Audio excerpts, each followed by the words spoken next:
In the Nazi system of mobile killing units, these terms describe different levels or variants within the same basic structure rather than completely separate organizations. The Einsatzgruppen were the largest formations, mobile SS death squads that followed the German army into occupied territories, especially in Eastern Europe, with the primary mission of mass murder, most notably of Jews, but also Roma, Soviet officials, partisans, and others the regime labeled as enemies. Each Einsatzgruppe operated over a broad geographic area and functioned almost like a regional command. Within each Einsatzgruppe were smaller subunits called Einsatzkommandos and Sonderkommandos. These were operational detachments that actually carried out arrests, shootings, and deportations on the ground. Einsatzkommandos were typically responsible for specific cities or districts and performed the routine killing operations assigned by their parent, Einsatzgruppe. Sonderkommandos were similar in size and function, but were often given particularly brutal or specialized tasks, sometimes operating in especially sensitive or high-priority areas. The name itself simply meant special unit, though in practice it became associated with extreme violence. A Vorkommando was usually an advanced detachment, sent ahead of the main unit to secure an area, identify targets, prepare lists of victims, and sometimes begin killings even before the full Einsatzkommando or Sonderkommando arrived.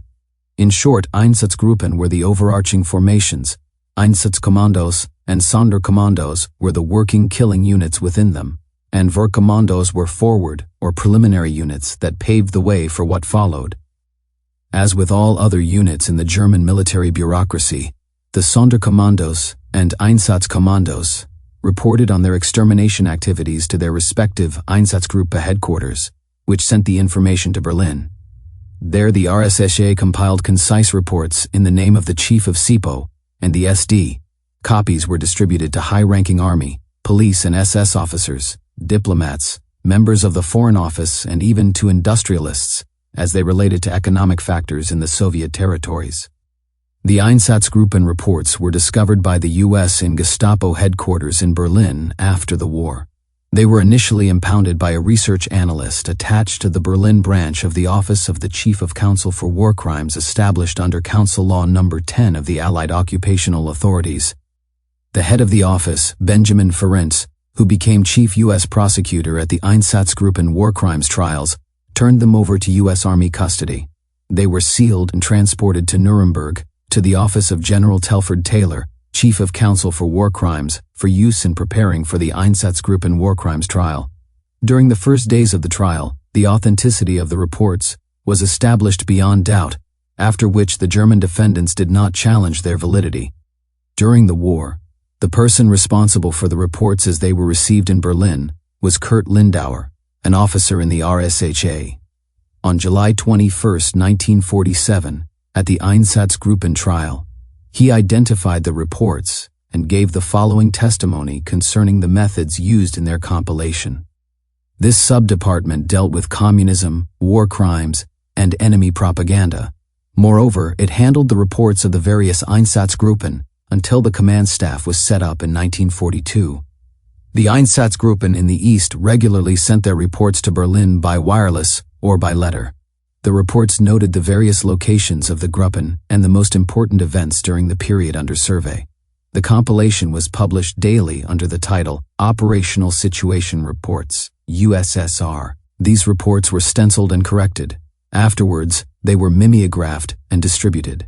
The originals of the reports, which were sent to the Reich Security Main Office, were mostly signed by the commander of the Einsatzgruppen or his deputy. The morning reports were initiated on June 23, 1941, and terminated with number 195 on April 24, 1942.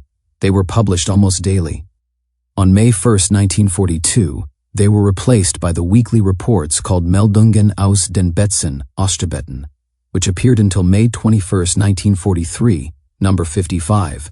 The original reports were sent to the National Archives in Washington, D.C. after the Nuremberg trials. In 1960, they were given to the Bundesarchiv, the West German National Archives, in Koblenz. Photocopies of all the reports remain in the National Archives in Washington and at Yad Vashem, the Holocaust Museum and Memorial in Jerusalem. The Einsatzgruppen constituted the principal German instrument of annihilation of the Jewish people in the Eastern Soviet territories. While other groups fell victim to the Einsatzgruppen, only the Jews were doomed as a people in their entirety. Operational Situation Report, USSR No. 8, Einsatzgruppe A. On June 28, 1941, Volkommando has moved into Kaunas. It has started its activity occupying the former trade union building, the NKVD building, as well as 2 other houses. During the night, exchange of heavy fire between Lithuanian insurgents, Jews, and irregulars.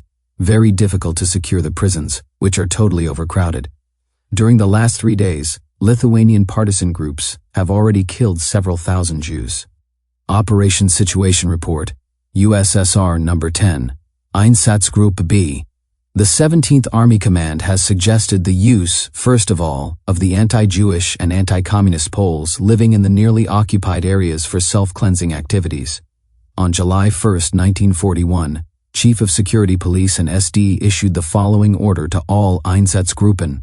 Order No. 2. Poles residing in the newly occupied Polish territories may be expected, on the basis of their experiences, to be anti-communist and also anti-Jewish. It is obvious that the cleansing activities have to extend, first of all, to the Bolsheviks and the Jews. As for the Polish intelligentsia and others, decisions can be taken later unless there is a special reason for taking action in individual cases considered to be dangerous.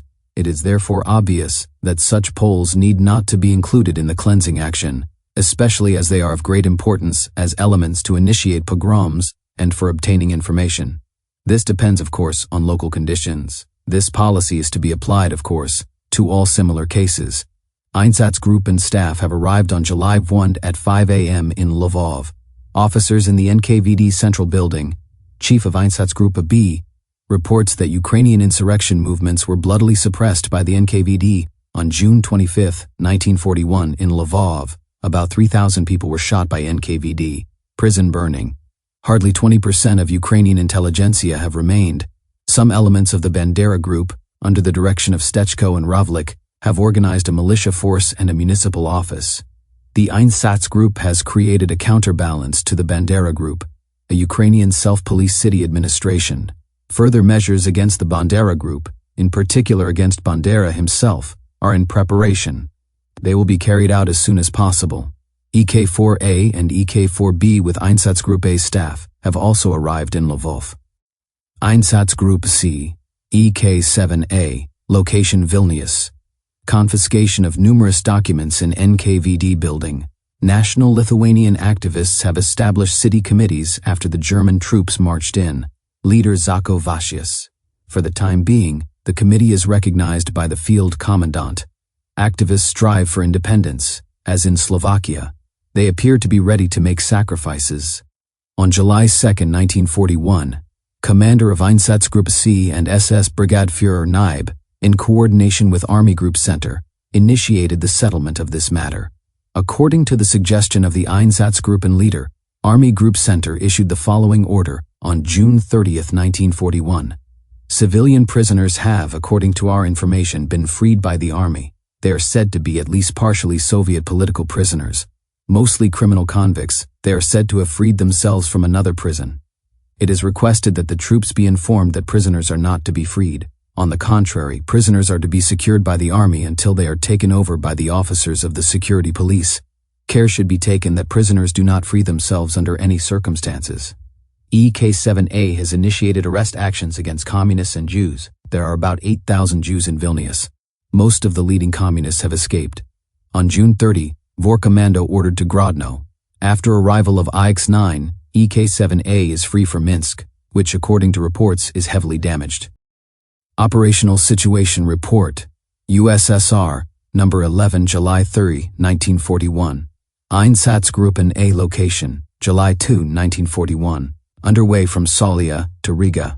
Salia, 35,000 inhabitants, 12,000 to 15,000 Jews. About 2,000 Jews are still left. The others have fled. The prison is empty. In order to keep the war plants and the plants vital for the population operational, the Wehrmacht is, for the time being, not in a position to dispose of the Jewish manpower still available and fit for work. According to reliable information, the Russians, before withdrawing, shot 30,000 inhabitants. Corpses piled up and burned at the GPU prisons are dreadfully mutilated. The population is greatly excited. 1,000 Jews have already been forcefully gathered together. Einsatzkommando 6 reports on July 2, 1941, that 133 Jews were shot. Einsatzgruppen C, July 3, Volkowisk. The group commander reports the results of the conference with Army Group Central Sector about the recognition of the Lithuanian Committee by the field commander. There is unanimity on this. Army Group Central Sector immediately issued a corresponding order. Einsatzkommando 7. Location Vilnius. Officials of the Komsomol and Jewish officials of the Communist Party were liquidated. The Einsatzkommando is trying to push forward to Minsk as far as possible. Operational Situation Report USSR No. 12. July 4, 1941.